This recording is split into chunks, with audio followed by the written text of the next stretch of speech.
У эфире «Новины региона» у студии Наталья Байнарович. Добрый день. Система тэрытарыяльнай обороны Витебской области здольная забяспечыць стабільнасць жыццядзейнасці насельніцтва і функцыянаванне аб'ектаў народнай гаспадаркі на высокім прафесійным узроўні.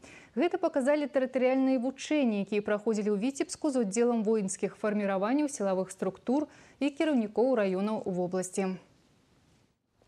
Галоўнае, на што звярталася ўвага падчас правядзення тэрытарыяльных вучэнняў, гэта паказаць ступень падрыхтоўкі асабістага саставу і зладжанасць усіх падраздзяленняў, якія прыцягваюцца да выканання адпаведных задач. Пры гэтым кіраўнікі гарадоў і раёнаў з'яўляюцца самымі непасрэднымі удзельнікамі, паколькі яны павінны забяспечыць стабільнасць і бяспеку ў раёнах. Першы этап практычных заняткаў – арганізацыя нясення службы на кантрольна-прапускным пункце на Бешанковіцкай шашы. Прадстаўнікі праваахоўных органаў прадэманстравалі навыкі барацьбы з бандыцкімі фарміраваннямі. Зламыснікі імкнуліся перавесці зброю і наркотыкі.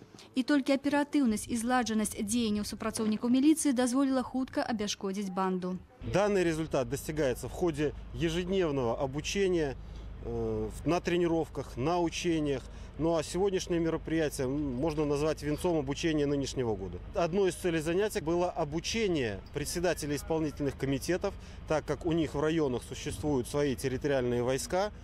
Они посмотрели, как это организуется на уровне области, и данные мероприятия в течение следующего года пройдут в каждом районе. На базе прадпрыемства «Витебск-Аблнафтапрадукт» адпрацоўваліся дзеянні па абароне стратэгічнага аб'екта на выпадак тэрарыстычнага акта. Па запланаваным сцэнарыі неабходна было ліквідаваць наступствы праведзенай дыверсіі з паказам спецыяльнай тэхнікі. У рэзервуарах, дзе захоўваліся прадукты нафтаперапрацоўкі, адбылося ўзгаранне. Ёсць пацярпелыя. Побач аказалася пашкоджаным чыгуначнае палатно. Для ліквідацыі наступстваў былі задзейнічаны сілы МНС, медыцынскай і тэхнічнай службаў авіяцыі.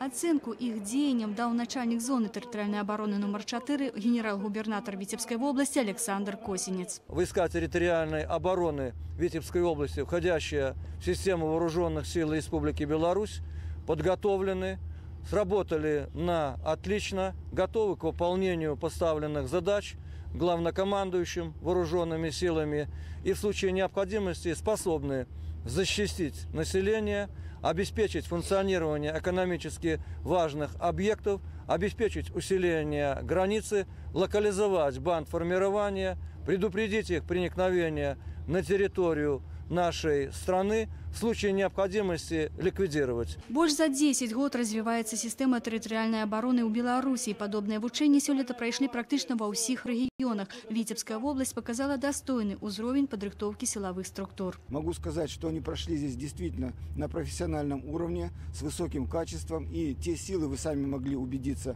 показали свою обученность, показали свой высокий профессионализм и готовность в любую минуту выполнить поставленные им задачи. Подобные вучэнні пройдут и у регионах в области. Инна Кириенкова, Ярослав Навойков, Новины Витебск. Два инвестпроекта ў сферы электроэнергетыкі плануецца рэалізаваць у Витебской области. Найбольш маштабны звязаны з будаўніцтвам ветрапарку ў Лёзнінскім раёне. Яго кошт складае $154 мільёны. Перспектыўнае месца для выкарыстання энергіі ветру ў Лёзнінскім раёне знаходзіцца ў вёсцы Горшава. Зараз там пачынаюць праводзіць неабходныя даследаванні. Яшчэ один инвестпроект плануецца рэалізаваць на рацэ Днепр у Оршанскім раёне. Тут пабудуюць гідраэлектрастанцыю. Прапановы па рэалізацыі гэтых, а таксама яшчэ 3 інвестпраектаў прадставіць Витебская вобласць на беларускім інвестыцыйным форуме ў Мінску 15-16 лістапада. 11 новых жывёлагадоўчых фермаў будуць сёлета ўведзены ў строй на Віцебшчыне. У тым ліку одна рабатызаваная.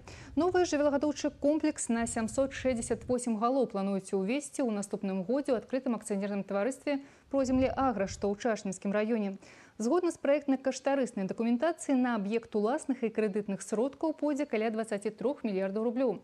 Работы на першым участку комплексу практычна завершаны. Ужо сёлета тут плануюць паставіць статак. З уводам жывёлагадоўчага комплексу павялічваецца вытворчасць малака і поўнасцю знікае ручное даенне. Работы по первому сараю полностью завершены уже. Установлено стойловое оборудование, все подъезды, ворота, корчаток, приемки. Но финансирование покуда протормозилось, и поэтому нам до сдачи, что в первую очередь нужно еще где-то месяц времени работы. Генподрядчик у нас местная ПМК, субподрядчики тоже все местные производят, стоило оборудование.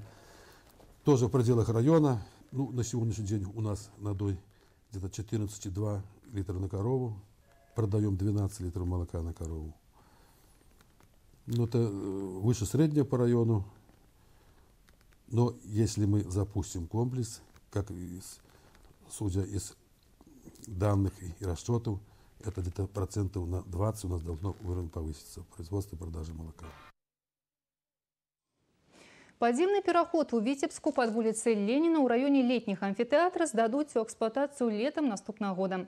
Будаўнікі ўжо завяршылі праходку левага тунэля, выканалі дэмантаж горнапраходчага шчыта і гатовыя пачаць праходку правага пераходнага тунэля. Генеральным падрадчыкам на аб'екце выступае адкрытае акцыянернае таварыства «Жылбуд». Працуюць тут і мінчане, якія ўзводзілі сталічны метрапалітэн. Усяго на аб'екце ў 2 змены зараз працуюць 12 будаўнікоў. Калі пачнецца праходка пераходнага тунэля, колькасць метрабудаўцаў і рабочых змен павялічваецца. Нагадаем, што па праекце пад вуліцай Леніна пройдуць 2 тунэлі даўжынёй больш за 40 метраў з калідорамі, якія злучаюць пешаходныя патокі 2 напрамкаў. Цукровы дыябет у свеце ад яго пакутаюць больш за 300 мільёнаў чалавек, і гэта ў 10 разоў больш, чым 2 дзесяцігоддзі таму. Па прагнозах экспертаў, да 2025 года такі дыягназ будзе ў 500 мільёнаў чалавек. Таму невыпадкова медыцынская грамадскасць звяртае ўвагу на гэтую праблему. 14 лістапада ў календары адзначаны як сусветны дзень барацьбы з дыябетам. Таму тэма сёлетняга дня ўтварэнне і прафілактыка цукровага дыябету і яго ускладненню. А праводзіцца гэты дзень з мэтай павышэння ўзроўню інфармаванасці насельніцтва аб праблемах дыябету і звязаных з ім ускладненняў. Спартыўнай злосці і майстэрства не хапіла хакеістам Віцебска ў дамашнім паядынку супраць юніёра. Падчас сустрэчы мядзведзі змаглі адыграць 2 шайбы, але гэтага не атрымалася.